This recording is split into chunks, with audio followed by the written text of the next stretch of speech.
Te damos la bienvenida a la Escuela Bíblica de Palabra Pura Blaze. En estas 227 enseñanzas vas a aprender a profundidad lo que significan las Escrituras. Las Escrituras dicen que mi pueblo se pierde porque le falta conocimiento. Y eso es lo que queremos hacer por ti, que tengas el conocimiento necesario para que aprendas lo que Jesucristo ganó por ti y para ti en el sacrificio en la cruz del Calvario. Por eso, manos a la obra, empieza a estudiar, que estas 227 enseñanzas te abrirán como nunca las Escrituras para el beneficio de tu vida y tu familia. Bendiciones. Bueno, Adriana, venimos ya hace unas cuantas sesiones hablando de no más conciencia de pecado y lo que la religión ha hecho, aún hablando de cristianos, aún hablando de gente que está en la iglesia, cómo la religión los ha mantenido con esa conciencia de pecado, no dejándolos vivir y no dejándolos obtener simplemente realizar en ellos lo que la palabra dice de las buenas nuevas. Por lo tanto, ese peso que tienen ellos, ese peso de conciencia de pecado, de que todavía soy un pecador, de que tengo que hacer esto para el ganarme el favor de Dios, no han entendido lo que Cristo ha hecho en la cruz. No han entendido que ya eso se acabó y el pecado no tiene más dominio sobre nosotros, como lo leímos en una versión anteriormente. En el programa anterior creo que dice, el pecado ya no es mi amo. Ahora nosotros vivimos bajo la gracia, bajo el don de gracia que hemos recibido en abundancia, y eso es lo que me permite a mí no tener esa conciencia de pecado y poder disfrutar de aquello que Cristo ha ganado para mí y para ti. Así es, Rafael, y desafortunadamente, como decíamos, la religión, la falta de enseñanza, la falta de correcta doctrina, de poner los fundamentos básicos cristianos, ha hecho que muchos en el cuerpo de Cristo no disfruten ni no reciban lo que nuestro Salvador ha hecho. Miremos nada más en la historia, y esto no está pasando pues ahora simplemente 2003, esto viene pasando siglos atrás. Decíamos en el programa pasado cómo la mala enseñanza, la mala doctrina se estaba metiendo de hecho en las iglesias de la iglesia primitiva, y cuando Pablo volvía al cabo de unos años decía, pero ¿qué clase de doctrina es esta que le están trayendo? ¿Cómo los están confundiendo? De hecho en una escritura dice, ¿quién los ha hechizado para sacarlos de la verdad? Sí, eso está en Gálatas utilizó la palabra ¿quién me los está hechizando? Cuando Cristo ya estaba formado en ustedes, ahora ustedes se van a ir a las obras de la ley, dándoles. Lo que estaba pasando es que ahora la gente estaba tratando de recibir los beneficios de lo que Cristo había hecho en la cruz por seguir paso 1, paso 2, paso 3, paso 4, y después de hacer estos 50 pasos, entonces ahora sí usted puede ser apto para recibir la sanidad. O sea, usted tiene que portarse bien, tiene que dar los diezmos, tiene que ir a la iglesia, tiene que servir,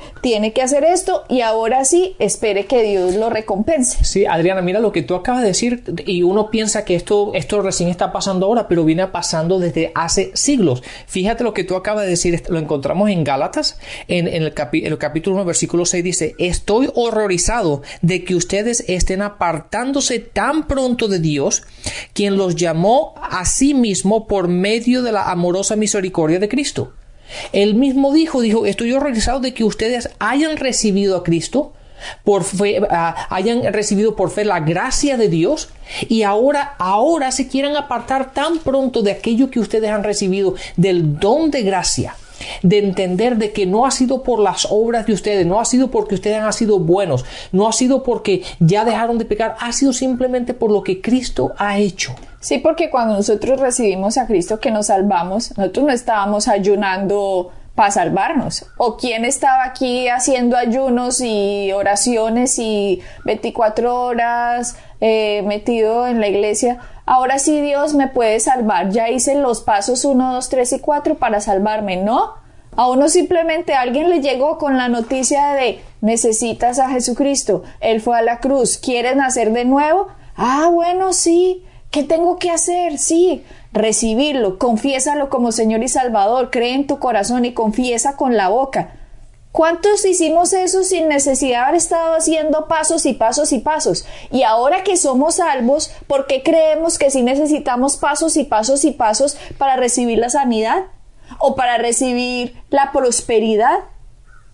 Lo que necesitamos es entender cómo funciona el reino de Dios, cómo tenemos que transformar nuestra mente a la verdad de la palabra y entender cuál es el regalo que Dios nos ha dado, qué significa la justicia, qué significa la gracia, qué significa la redención, qué significa que yo fui hecho hijo de Dios, qué significa que puedo disfrutar de unos beneficios por ser hijo, las consecuencias que serían las obras.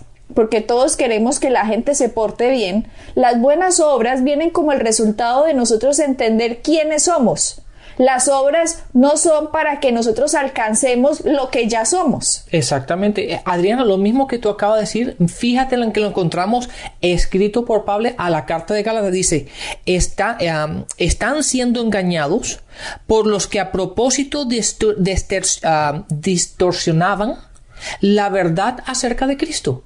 Y eso es lo que está pasando hoy día. La religión está distorsionando la verdad de Cristo, la verdad de las buenas nuevas, la verdad de que tenemos que reinar en Cristo, la verdad de que no tenemos más conciencia de pecado, la verdad de que el pecado ya no tiene poder sobre nosotros. Como lo decíamos en los programas pasados, la diferencia entre los que seguimos el evangelio de Cristo, en que creemos lo que Él hizo y nos creemos lo que Él nos hizo a nosotros, con los que no se lo creen, es que los dos están tratando de que la gente deje de pecar, como ya lo habíamos dicho.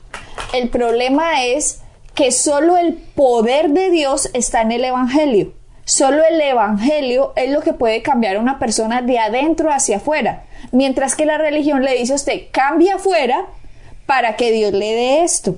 Y eso es una mentira, eso es una distorsión, eso es una perversión de las buenas noticias, porque entonces no sería buenas noticias. Claro. A mí no me pueden decir que es una buena noticia. Mire, le regalo este carro. Y usted, ¡ay, qué buena noticia! Gracias. Y ahora me tienes que pagar la módica suma de $200 al mes. Uh-huh. Así más o menos es lo que está haciendo la religión. Recibe la buena noticia de Jesús. Él te salvó. ¡Ay, qué bien! Ahora tienes que pagar la módica suma de ir a la iglesia a dar los diezmos. Tienes que ayunar. Ahora tienes que comportarte bien para que Él te acepte. Claro. ¡Qué mentira! Él nos aceptó sabiendo que veníamos pecadores y ahora lo que Él quiere es que oigamos la verdad del evangelio, que transformamos nuestra mente y las acciones van a seguir. ¿Por qué? Porque nuestras acciones, un hombre se comporta según lo que piensa. Pero si a mí lo que me han dado a pensar es que soy un pecador, pues me voy a comportar como un pecador y voy a tratar de dejar de pecar, pero voy a seguir pecando porque al fin y al cabo soy un pecador. Claro, y esa forma de actuar, lo que tú acabas de decir, que ahora que recibiste a Cristo por la módica suma de tener que dar los diezmos, de tener que ir a la iglesia, tener que ayunar, en el momento que tú dejes de hacer algo de eso, ya eres culpable. Y ya te empiezas a sentir culpable y empieza esa conciencia de pecado. Y entonces, ¿qué es lo que haces para eliminar lo que acaba en la transgresión que acaba de hacer? Entonces, si antes tenía que ayunar un día, pues ahora voy a ayunar 2 días. Claro, y cuando algo malo pasa, cuando usted no lo hace, entonces ya empieza a decir, sí, es que yo me lo merezco, claro, porque dejé de hacer esto y aquello. Sí, claro, ese es el castigo. Y esa conciencia de pecado pesa tanto sobre los hombros de los hombres, que no los permite, no los deja caminar y reinar en esta vida en Cristo. ¿Por qué? Porque no pueden, porque en sus propias fuerzas no lo pueden hacer. Nosotros lo que tenemos que hacer es entrenar nuestra mente a las verdades de quiénes somos, y eso es lo que nos dan ganas de ir a la iglesia. ¿Por qué? Porque yo soy justo, porque he nacido de nuevo, porque quiero entrenarme, quiero aprender quién soy yo en Cristo, quiero crecer en el conocimiento de mi Señor Jesús. Por eso voy a la iglesia. ¿Por qué hago discipulados? ¿Por qué me meto en discipulado? Porque quiero saber más, quiero profundizar las verdades del evangelio, quiero conocer a mi Salvador y mi Señor íntimamente, quiero saber qué dicen las Escrituras. Por eso estudio. ¿Por qué doy los diezmos? Porque quiero honrar a mi Cristo, a mi Señor, a mi Salvador, a quien me provee, a quien me ayuda, a quien me promociona, a quien me exalta. Por eso doy los diezmos.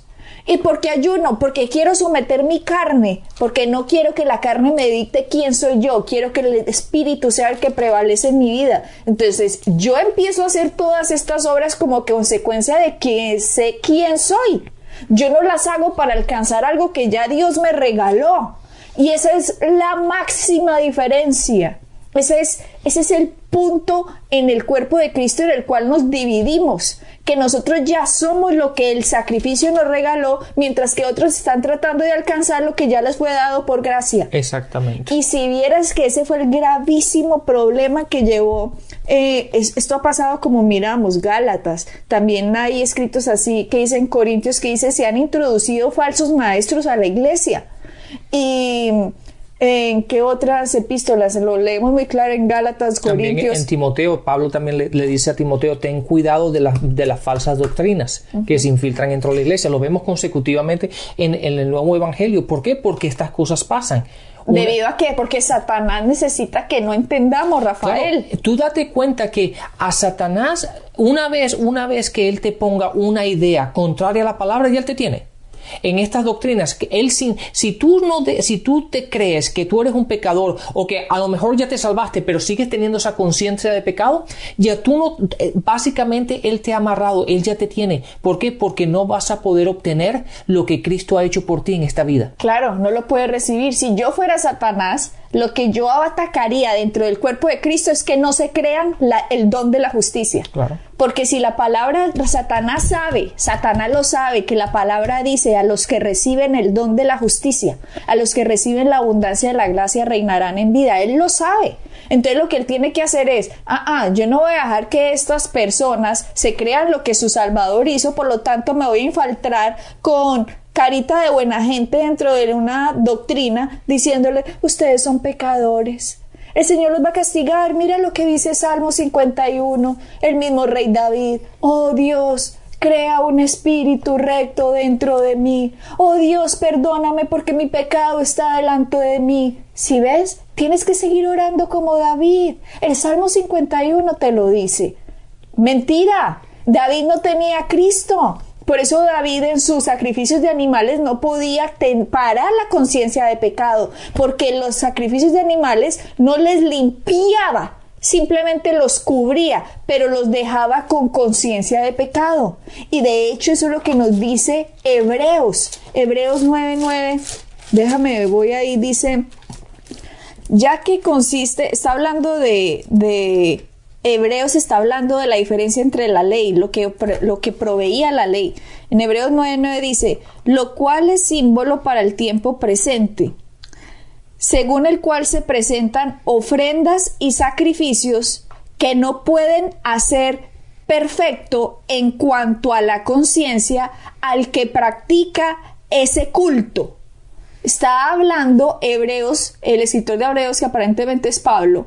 En Hebreos 9:9 está diciendo, los que están bajo el sacrificio de los animales no pueden hacer perfecto en cuanto a la conciencia a los que practican eso, porque la sangre de un animal no le puede limpiar su pecado sino cubrirlo. Eso estaban bajo la ley. Están bajo la ley. Entonces David, en sus salmos espectaculares, él escribía en unos, oh Señor, crea dentro de mí un espíritu nuevo, ten misericordia de mí, Señor. ¿Por qué? Porque David pecaba. Entonces él, mire lo que dice Salmo 51, ten piedad de mí, oh Dios, conforme a tu misericordia, conforme a la multitud de tus piedades, borra mis rebeliones, lávame más y más de mi maldad, límpiame de mi pecado.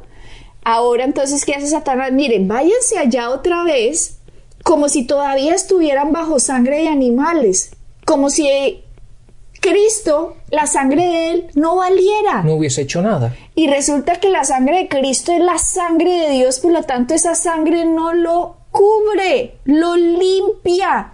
Si David hubiera estado hoy en día, él no estaría escribiendo, oh Dios, lávame más y más de mi maldad, sino que estaría escribiendo, gracias Dios, porque apartaste mi pecado tan lejos del norte como del sur, claro, porque me has limpiado y me has dejado blanco como la nieve en la pureza de tu sangre. Claro, ellos buscaban ese sacrificio una vez al año. Ellos buscaban ese sacrificio para el derramamiento de sangre. Pero ahora si traemos eso al Nuevo Testamento, la sangre que Cristo derramó, mira lo que nos dice. Ya no tenemos ya el pecado no es nuestro amo. Lo encontramos en Romanos 6. Una vez que el derramamiento de sangre ha sido hecho por Jesús, para nosotros, ya el pecado no tiene más poder sobre nosotros. ¿Por qué? Porque vámonos ahora a Hebreos 10:1. Porque la ley, teniendo la sombra de los bienes venideros, dice aquí que la ley era una sombra. ¿Por qué? Porque Dios no trajo a Jesús antes, lo trajo en el momento adecuado, cuando la gente ya iba a entender para qué significaban todos los sacrificios, para qué significaba el templo, para qué significaba todo lo que practicó Israel. Ahora todo se iba a cumplir en Cristo. Entonces dice el escritor en Hebreos 10:1, porque la ley, teniendo la sombra de los bienes venideros, no la imagen misma de las cosas, nunca puede, por los mismos sacrificios que se ofrecen continuamente cada año, hacer perfectos a los que se acercan. De otra manera cesarían de ofrecerse, pues los que tributan este culto, limpios una vez, no tendrían ya más conciencia de pecado. Pero en estos sacrificios cada año se hace memoria de los pecados. Esto, Rafael, es lo que pasaba antes. Ahora nosotros no hacemos más memoria de los pecados, pero la mayoría de la iglesia traen cada domingo, hagan memoria de sus pecados, arrepiéntanse, vengan al altar, purifíquense, lloren, y todo el mundo llorando, emocionales, todos, oh Dios, perdóname, crea dentro de mí un espíritu nuevo, y no han visto que en Hebreos 10:10 la palabra dice, Hebreos 10:16, este es el pacto que haré con ellos después de aquellos días, dice el Señor. Pondré mis leyes en sus corazones y en sus mentes las escribiré, añade, y nunca más me acordaré de sus pecados y transgresiones, pues donde hay remisión de estos, no hay más ofrenda por el pecado. Entonces dice, así que hermanos, teniendo libertad para entrar en el lugar santísimo por la sangre de Jesucristo, por el camino nuevo y vivo que Él nos abrió a través del velo, esta es su carne, y teniendo un gran sacerdote sobre la casa de Dios. No, es que podemos seguir leyendo, Rafael, pero lo que está diciendo aquí, nos ha quitado ya la conciencia de pecado, porque la sangre de Cristo vale tanto que ahora nos dio conciencia de justicia. Fíjate lo que dice en el versículo 18 en esta versión que yo leo, dice, y cuando los pecados han sido perdonados, ya no hace falta ofrecer más sacrificios. Entonces todos los sacrificios que nosotros queremos hacer, los sacrificios podemos hacer, ya obviamente no hacemos sacrificios de animales, pero los sacrificios en este sentido pueden ser nuestras obras. Lo que yo hago para esto, lo que yo hago para ganarme esto, lo que yo hago para agradar a Dios, todo eso ya ha sido pagado, ya todo ahora es por gracia, y ya ese es el conocimiento Adriana, el entender eso, me nos quita tanto peso que yo no sé ustedes, pero cuando yo me enteré de eso, yo podía dormir como un niño.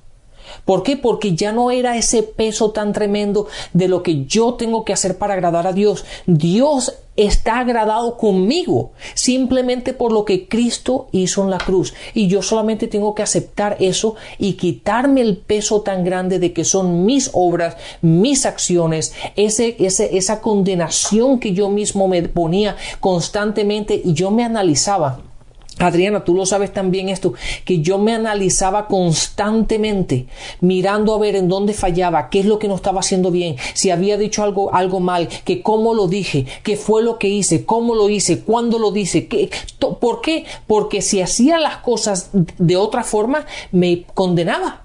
¿Por qué? Porque no estaba agradando a Dios.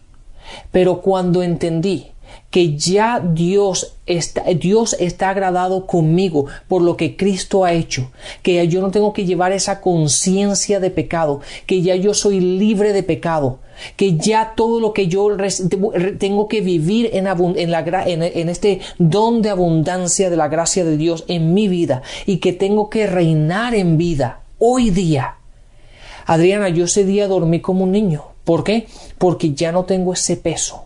Claro, ya uno simplemente, Rafael, si llega a responderle mal a alguien, si llega a hacer algo que no tenía que hacer, uno simplemente dice, está mal. Gracias, Señor, porque soy la justicia tuya. Gracias, Señor, porque no me tienes en cuenta esto. Gracias, Señor, por tu gracia. Y simplemente uno sigue bien, y uno va mejorando y mejorando. Y en el camino de la vida, ¿cuántas veces uno cae? Muchas. Pero la idea es que tengamos conciencia de justicia para que las muchas veces que caigamos nos podamos parar agradecidos por el sacrificio de Cristo. Claro, no, es como si un padre, cuando un niño empezara a caminar, y el niño que deja de gatear y empieza a dar sus primeros pasos y se cae y encima el padre viene atrás y le pega. ¿Y por qué te caíste? Pues se cayó. Así mismo hace la conciencia de pecado. Exactamente, pues el niño se cayó porque está empezando a caminar. De hecho, lo que un padre hace es darle encouragement, ¿cómo se dice ánimo. Eso? Le está dando ánimo de que dio 2 pasos, bueno, después dará 3 y después 4, y el padre lo ayuda y lo anima, no lo castiga porque se cayó. Dios es igual con nosotros, sí, somos humanos y vamos a hacer cosas, vamos a responder mal pero Dios nos ama y Dios nos da, la palabra ánimo. Nos da ánimos para que sigamos adelante y sigamos caminando en su gracia sin esa conciencia de pecado. Claro, y como mucha gente detrás de los púlpitos se pintan tan perfectos, le ponen un estándar a la gente que, no, yo nunca voy a llegar allá, y con razón, él tiene todas las bendiciones que tiene porque como él es perfecto. Eso es una mentira. Aquí no hay nadie perfecto, aquí todos vamos en camino a la perfección.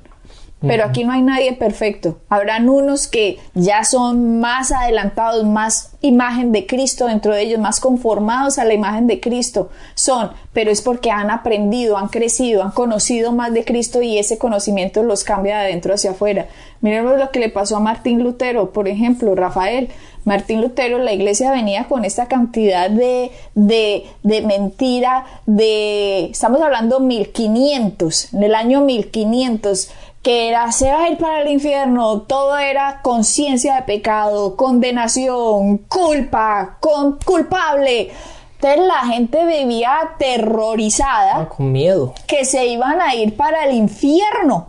Estamos hablando de 1500 y hoy por hoy 2003 y muchos están en la misma situación. Y en 1500 Martín Lutero se sentía que él se iba a ir para el infierno, y un día se vio atrapado en una tormenta, que había una cantidad de rayos, una tormenta horrible, y él con este terror que tenía y le decía: Señor, si para la tormenta, le prometo que me voy a volver monje, se lo prometo. Total, la tormenta es que se paró y él dijo: no, me tocó volverme monje. Y se vuelve monje, y después de que se vuelve monje, este señor tenía una conciencia de pecado que, dada por la enseñanza del 1500, de todo, ya venía siglos y siglos y siglos en que la justicia de Dios te va a alcanzar, la justicia de Dios te va a atrapar, en que no entendían la justicia como don, regalo de Dios por lo que Jesucristo había hecho, sino como justicia de castigo, como juez. Entonces Martín Lutero estaba tan condenado que se confesaba varias veces al día. Iba al sacerdote: me confieso, varias veces por cosas que ni siquiera había hecho. Y el sacerdote le decía: pero ¿cómo así que se está confesando si usted ni siquiera ha hecho eso? Y dijo: no, pues en adelanto por si lo llego a hacer. Era tanta la conciencia de pecado de este hombre que el tipo no podía ni dormir. Él se autoflagelaba, se golpeaba porque esta conciencia es por mi culpa que yo soy así o no. De hecho, hasta llegó a confesar que odiaba a Dios porque la justicia lo perseguía en cada cosa mal que él pensara, hiciera, dijera. Entonces él pensaba: ya, el castigo, la justicia de Dios, y llegó a confesar que lo odiaba. Claro, eso es una vida miserable, esa no es vivir en abundancia. Pero afortunadamente él, como monje, pudo aprender hebreo, sabía griego y empezó a estudiar las escrituras por sí mismo, y llega a la escritura donde dice en Romanos 1:17, vamos ahí, Romanos 1:17 dice: porque la ira de Dios se revela desde el cielo contra toda impiedad e injusticia de los hombres que detienen con injusticia la verdad. ¿Y el qué?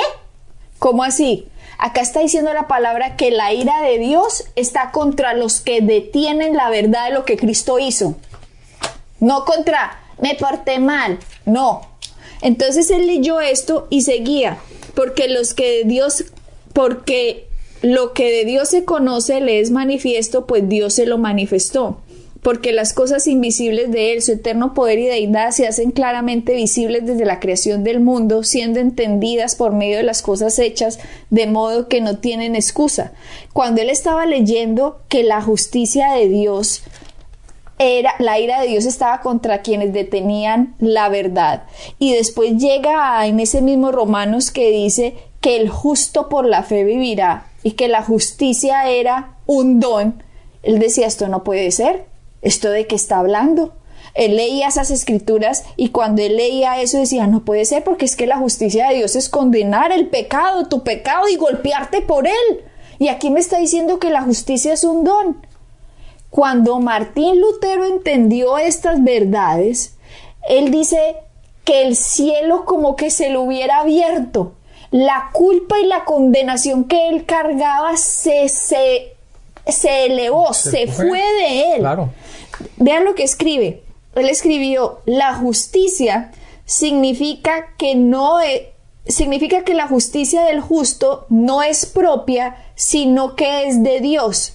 Porque en ese tiempo la iglesia decía, trabaje y gánese, pague su camino, lleve su cruz, sea justo para ir al cielo. Eso es lo que decía la iglesia en esa época. Y hoy también, ¿no?